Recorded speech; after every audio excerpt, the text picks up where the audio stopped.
Marching on together, marching on together, marching on together, fans are called the bullion. Marching on together, fans are called the bullion.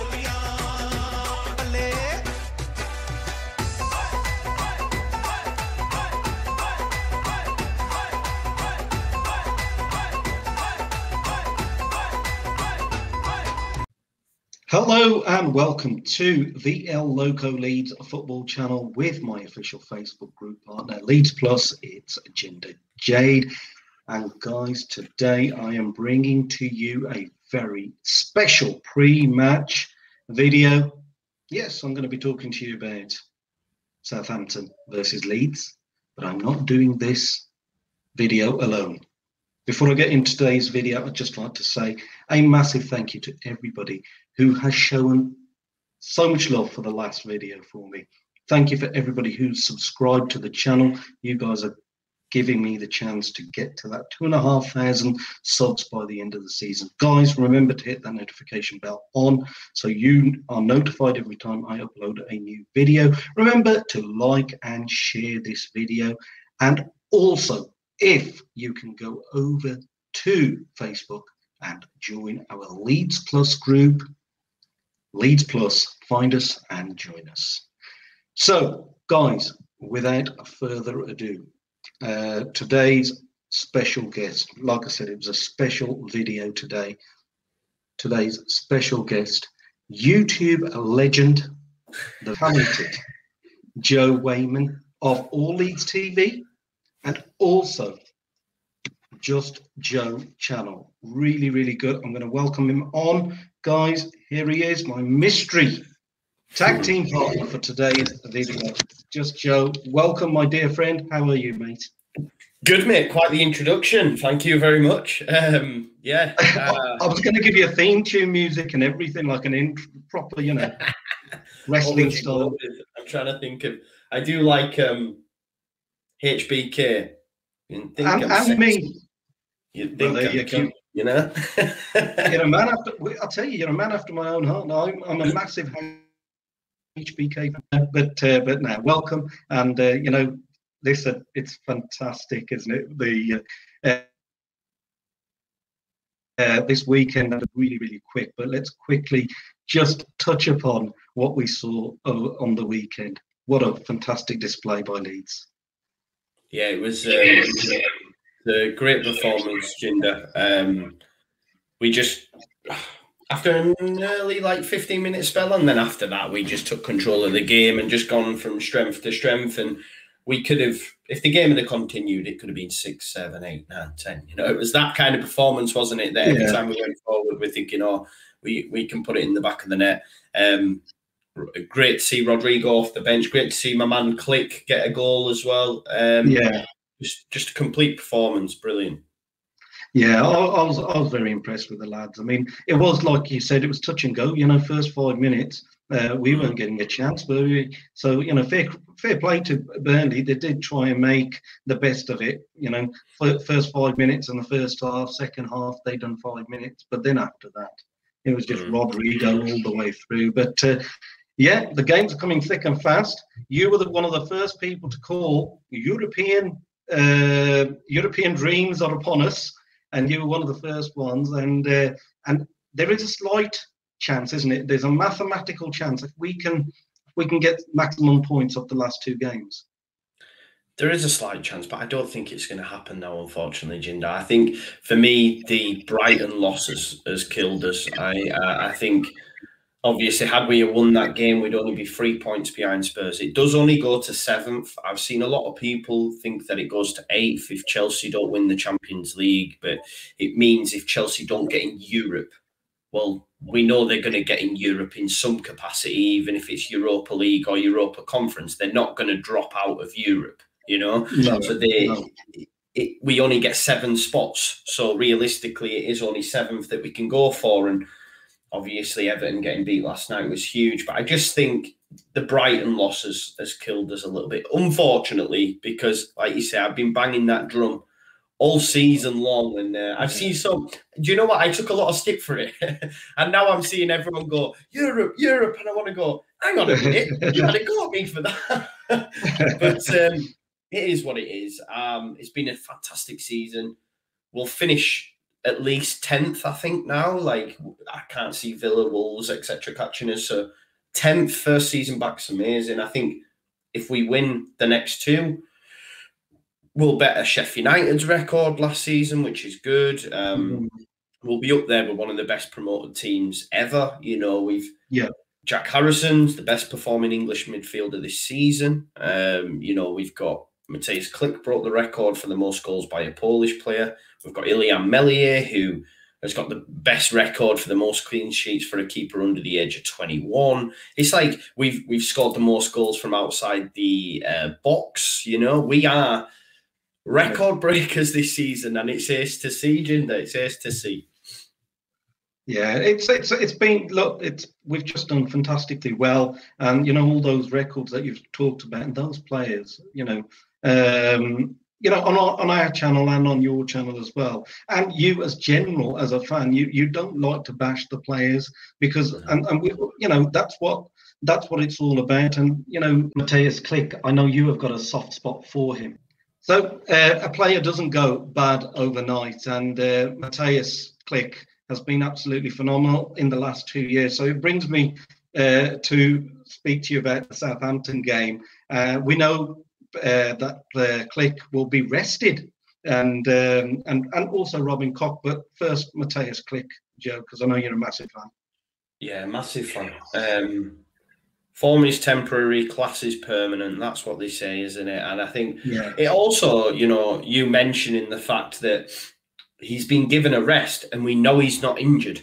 So that shows us that he's not been up to the levels that we expect, because Bielsa said to him, and he's had arguably his best 2 consecutive performances of the season, but Bielsa said, you know what, Clicky, you deserve a rest, because he's been worked like a workhorse for the last 2-3 seasons. And people forget that. And people forget that he had, over 85 consecutive performances for Leeds United. Naturally, that is going to take some toll on any individual, let alone an elite athlete, So I think the fact that he's had now 2 good performances, and then the boss has said, you know what, you go have some time off before you get ready for the Euros, just shows us what kind of condition he has been in, because Bielsa's not done that with anyone else. He's not done that with Calvin, who's going to be in the England setup. He's not done that with other individuals that are in the national setup, and Koch, obviously, because he's injured, so he's giving him time to recuperate. But the Klich one shows me just how the kind of condition he was in. And it's a beautiful way for him to end the season, to have a great performance against Spurs, get a goal and another good performance against Burnley, and then we'll see you next term after the Euros when you're fit, ready, raring to go, and he'll be an amazing player again, Yeah, definitely. I mean, he's worked his socks off for us over the last few years. But Southampton is going to be a tricky team, because let's be fair to them, they could have been in a similar position, because they started off the Premier League really, really well. And I remember Hasenhuttl, when he beat Liverpool, the guy fell on the floor and cried his eyes out. So it's going to be a tricky game there at St Mary's. It used to be called the Dell. I still keep on calling it the Dell for some reason. But it's going to be a tricky game. They've got some good players, and the likes of Danny Ings, Minamino, Yoshida's quite a decent centre back, isn't he? So they've got some interesting players. What do you think? What do you think? I mean, guys, in the comments below, tell me your thoughts on this particular match. I like to say straight out there, I'm totally confident. I think Leeds will win 2-0. But tell me in the comments below. But Joe, what do you think?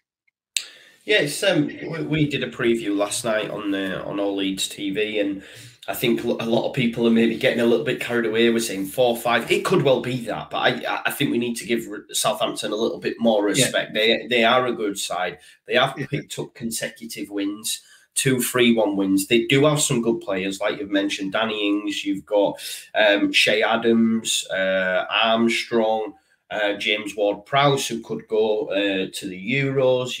They've got Vestergaard at the back. So they do have some good players. And as I say, they have picked up two wins on the bounce now. So they're not no mugs, but, you know, just on Hasenhuttl, you know, when he cried when they beat Liverpool and they were top of the table, and then they've just fallen like a stone, really, you know, because he does ask a lot of the players, much like Bielsa, but there's obviously something different between the methods, because Southampton are a little bit guilty at times of being tired, of being burnt out, you know, whereas Leeds, we just go from strength to strength and we still look as fit as we did when we started the season. So it'll be an interesting game. I think the first goal, as is always the case, is always important. It'll be interesting to see if the fans have any impact, because obviously Southampton will have fans tomorrow night. So that might have an impact. But this was only the second time this season Southampton have had back-to-back wins. So I don't think they will go 3 on the bounce. And for that, with Leeds in great form, only 1 loss in 9, I think we make it, you know, 9 wins out of 10. Fingers crossed. I'm 2-0 with you, mate. Good lad, good lad. I mean, yeah, you know, with the fans coming into Southampton, that could be extra expectation as well. And also, I believe, and I'm a firm believer of this, that if we get the first goal, right, we tend to sort of stick it out. The first goal is very important. I can usually tell if it's going to be a good day or a bad day at the office in the first 5-10 minutes.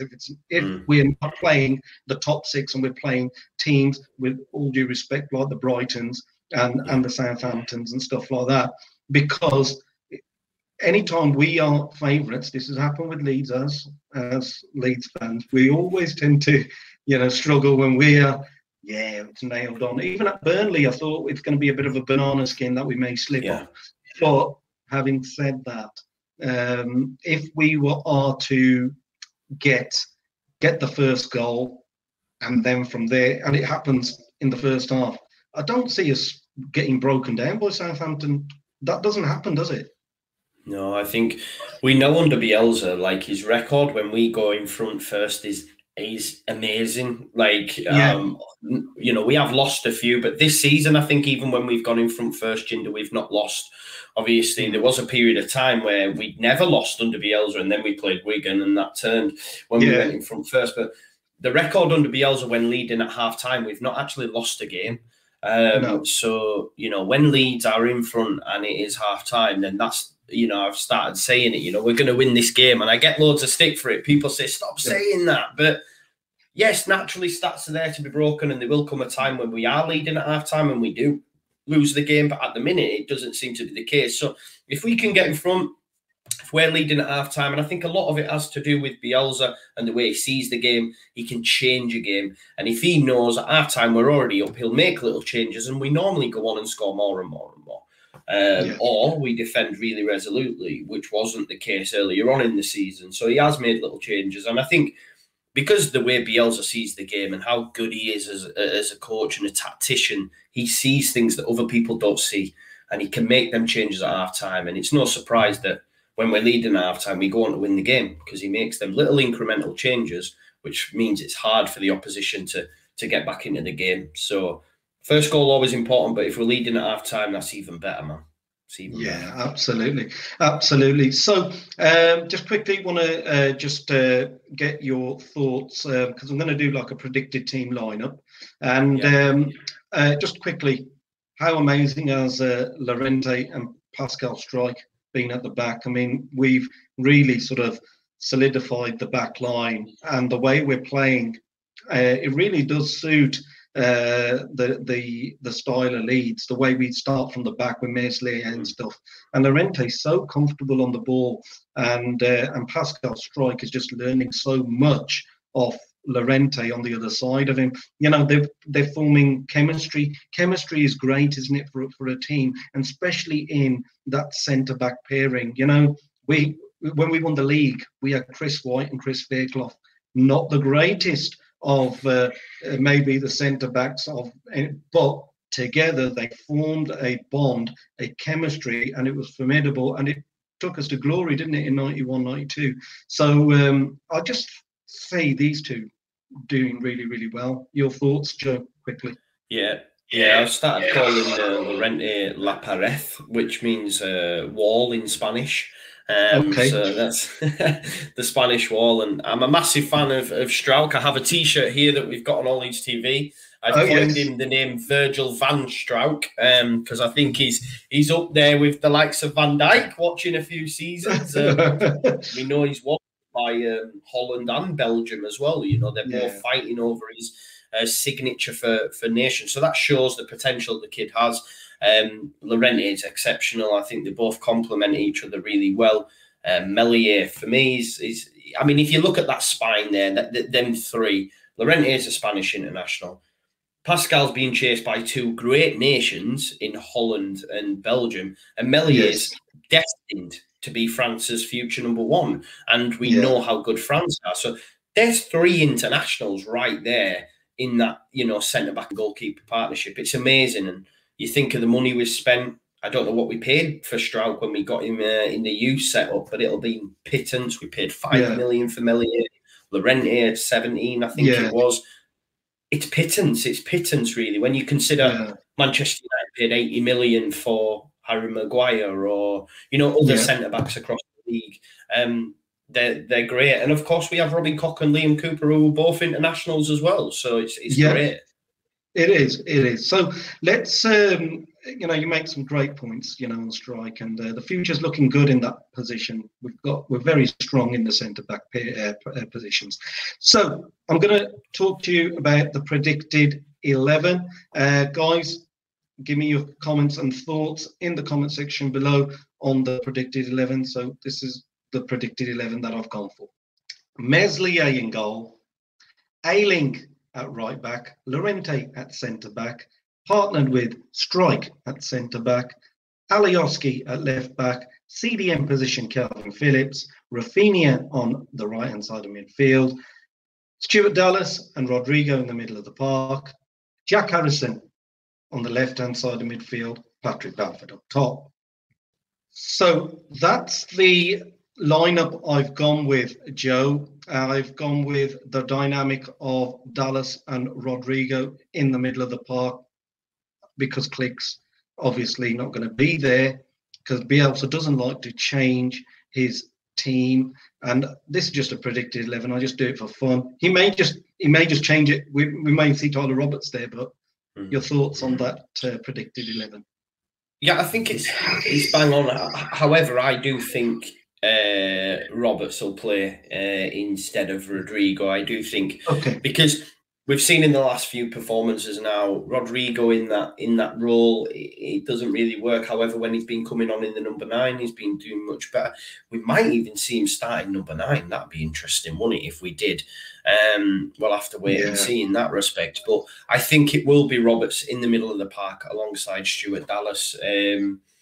Roberts, for me, can be a little bit frustrating. He's still very, very young, and I still back him to do well in the long run. But he's been a little bit frustrating for me. But I do think he's more apt at that role than Rodrigo. I think Rodrigo can go a little bit missing, especially over 90 minutes in that role. And I'd much rather see Rodrigo continue to come on in that number 9 or get a start maybe, because I think that's going to be our strike partnership, as it were, switching through next season. So the only change I would make to yours would be, I think, Roberts. I probably prefer Rodrigo, but I think Roberts will start alongside Dallas. Yeah, fair shout, because the temptation was for me to put Rodrigo in and drop Patrick Bamford to the bench. But then I'm just thinking that we've not really seen the dynamic of Stuart Dallas and Rodrigo as a centre midfield pairing, because I do believe that Stuart Dallas, when he was in that midfield pairing, it brought the best out of Tyler Roberts, because logically Stuart is more defensive minded and Rodney attack minded. So I think that helped Tyler. But Tyler he does work on the defensive side of the game. He does run around a fair bit. But Rodrigo, you know, that guy, in the last 2 games he's shown the class. But just the touch alone, you know, some of the touches that he done. If you think about the Tottenham game, there was a time, there was a lovely touch that he had, that control that he had, which was, you know, a different class to anything we've seen at Leeds for a long time, where he just turned and pivot and started the attack. He does that a lot. He's got a good touch on him, hasn't he? So, so you know, the boys are playing really well. Let's see whichever team Bielsa put on, and then Bielsa we do trust, don't we, Joe? Always, mate. In Bielsa we trust. Absolutely. So, Joe, with this, I'm gonna say a big thank you to yourself for giving us some time here at the Loco Leeds channel, and I'm going to put your channel description below, but if you can tell our subscribers where we can find you, because obviously I know you're all Leeds TV, you're one of if I'm Carlos Coberon at Huddersfield, I've said this before, you're my Bielsa at all Leeds TV. So you guys are, you guys were the influences for me to do this YouTube channel. So a big thank you to you guys. But whenever you see Oscar, Sean, Tash, say a big hello from me. And soon we will be able to meet, won't we, in Leeds now? Obviously, with all this restrictions and stuff. But Joe, I know you've got a lovely channel which you've done as well, which is Just Joe. Can you tell the subscribers a little bit about that, please? Yeah, it's thank you very much for your kind words, Jinder. It's an absolute pleasure. And we've had you on before, and no doubt we'll have you on again. And I'm lucky enough to be at the West Brom game next week, so I can't wait. But we'll no doubt see each other at Ellen Road. But yeah, all Leeds TV, as you know, for all the Leeds related content, previews, opposition previews, post-match watch-alongs. But I also have set up my own channel, Just Joe Football Show, which also does have Leeds related content in there as well. But I do watch-alongs of the other big games. I've got a lot planned for the Euros. Plan on doing the watch-alongs for the Euros. So if you want to see anything from a Leeds perspective and just have a chat whilst we watch the games, then check out the Just Joe Football Show as well. Thank you. Excellent. Well, listen, all the best with it.